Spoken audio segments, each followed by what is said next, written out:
ہمارے M B B S میں ایک سبجیکٹ ہے ایمبریولوجی.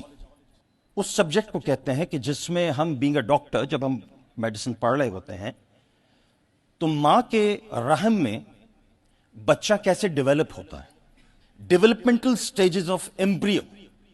وہ 9 مہینے رب العزت ایک نئی زندگی کو ماں کے رحم میں کیسے تخلیق کرتا ہے. یہ پورا سبجیکٹ ایمبریولوجی کہلاتا ہے. میڈیسن کے اندر باقاعدہ پورا ایک الگ سبجیکٹ جو ہم پڑھتے ہیں، اور ڈیفینیٹلی پڑھنا ہی پڑتا ہے کیونکہ میڈیسن ہے ہی انسان، علم طب. ایمبریولوجی کا گاڈ فادر، ایمبریولوجی کا انوینٹر، ایمبریولوجی کا بہت بڑا مصنف جس کی کتب ہم میڈیکل کالج کے اندر ایز اے ٹیکسٹ بک پڑھتے ہیں، اس کا نام ہے ڈاکٹر کیتھ ایل مور. ڈاکٹر کیتھ ایل مور 80-70 کے آخر میں، 80 کی شروعات کی دہائی کے اندر ڈاکٹر کیتھ ایل مور جو ایمبریولوجی کا گاڈ فادر ہے، وہ سعودی عرب اور جامعۃ الازہر مصر کے دورے کرتا ہے، اور وہاں اس کو انگلش میں قرآنک ریسیٹیشن سننے کو ملتی ہے جس میں کہ وہ سن کے دنگ رہ جاتا ہے. قرآن سنتا ہے انگلش کے اندر اور وہ دنگ رہ جاتا ہے. وہ تھوڑی دیر اس نے نیریٹ کیا اپنا یہ واقعہ پورا، اب تو خیر دنیا میں نہیں ہے.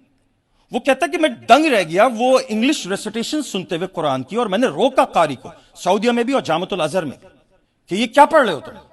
اس نے کہا ہماری آسمانی کتاب ہے، ہماری دینی کتاب ہے، قرآن مجید ہے. اس نے کہا اس قرآن مجید کے اندر یہ کچھ پوچھا، یہ قرآن مجید کتنی پرانی کتاب ہے؟ کہا 14 سال پہلے رسول اللہ صلی اللہ علیہ وسلم کے سینے مبارک پہ اس قرآن کو نازل کیا گیا. جس سینے کی قسمیں کھائیں گے، جو سینہ بھرا ہوا ہے علم سے، جن کو وہ کچھ پتا تھا جو پہلے ہو چکا تھا، اور جن کو وہ کچھ پتا ہے جو آگے ہونا ہے. وہ ڈاکٹر بولتا ہے کہ یہ جو کچھ تم نے قرآنی آیات پڑھی ہیں اس میں تو بچے کی نشو و نما کے مختلف درجے بتائے گئے ہیں کہ پہلے ایک بچہ کس شکل کا ہوتا ہے. میں نے اس پہ پورے لیکچر کنڈکٹ کیے تھے ایک مسجد. بچہ پہلے نطفہ ہوتا ہے تو کس شکل کا ہوتا ہے، پھر اس سے وہ کیا شکل اختیار کرتا ہے، ہوتے ہوتے ہوتے ہوتے وہ پورا ایک 9 مہینے کا بچہ کیسے بن جاتا ہے. قرآن نے سب کچھ بتا دیا ہے. اس ڈاکٹر کیتھ ایل مور کے پتہ ہے کیا الفاظ تھے؟ اس نے کہا کہ آپ عجیب قوم ہو، تمہارے نبی نے تو 1400 سال پہلے سب کچھ تمہیں قرآن میں بتا دیا، تم نے کھولنے کی توفیق نہیں ہوئی. ایمبریولوجی کا گاڈ فادر تو کوئی مسلم ڈاکٹر ہونا چاہیے تھا. یہ تو آج ہم جب الٹرا ساؤنڈ وغیرہ کی ریسرچ پہ پہنچ گئے اور ہم نے کھول کے اندر دیکھا کہ ہوتا کیا ہے، تو ہم نے یہ پورا علم کریٹ کیا جس کو ایمبریولوجی کہتے ہیں. تمہیں تو قرآن مجید نے 14 سال پہلے بتا چکا تھا. فیوچر پرسپیکٹو پتہ ہے کیا ہے؟ فیوچر پرسپیکٹو میں آپ کو عرض کرتا ہوں کیا ہے. یہ نوجوان جوگ دا جوگ اسلام کی طرف واپس آ جائیں گے. اس تفسیر کے اندر آسان زبان میں وہ تمام نکات اٹھائیے قرآن کے جو قرآن نے دنیا جہاں کے علوم کے اوپر بتا دی. اس میں فزکس بھی ہے، اس میں کیمسٹری بھی ہے، اس میں ایمبریولوجی بھی ہے، اس میں اسٹرانومی بھی ہے، اس میں اسٹرالوجی کے اوپر. اب تک یہ بات ڈسکور ہو چکی ہے کہ قرآن کے اندر دنیا جہاں کے کچھ نہیں تو کچھ نہیں 9999 علوم موجود ہیں. Imagine categories and headings. ہم نے اس قرآن کو محض اسلامی کتاب بنا کے ایک اسلامک پرسپیکٹو میں بس اتنا رکھ لیا کیونکہ مر گیا تو سوئے میں کھول لی، یا کسی دکان کا افتتاح تھا تو وہاں فاتحہ خوانی کروا دی. یہ کتنا بڑا خزانہ تھا اور ہم نے کیا کیا اس کتاب کے ساتھ. تو جو کچھ ہو رہا ہے ہمارے ساتھ ہم اس کے حقدار ہیں نا.